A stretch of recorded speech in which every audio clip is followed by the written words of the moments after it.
मराठी आली पाहिजे, मात्र भाषेच्या नावे हिंसा होत असेल तर त्यावर कारवाई करणार. मुख्यमंत्री देवेंद्र फडणवीसांचा दोन्ही ठाकरे बंधूंना इशारा.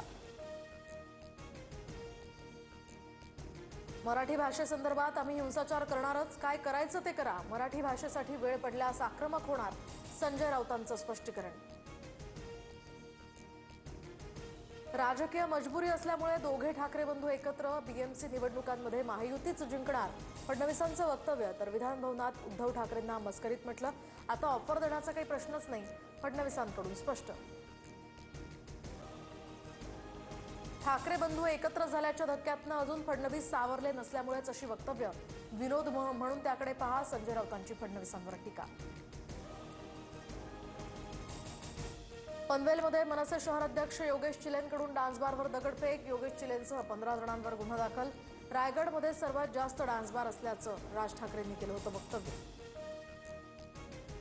अनधिकृत बार सरकारनंच तोडावं, आम्ही तोडायची काय गरज, सरकार काय करतंय की सरकारच डान्सबार चालवतंय. मनसैनिकांच्या पनवेलमधील बारवरील दगडफेकीनंतर संदीप देशपांडेंची प्रतिक्रिया.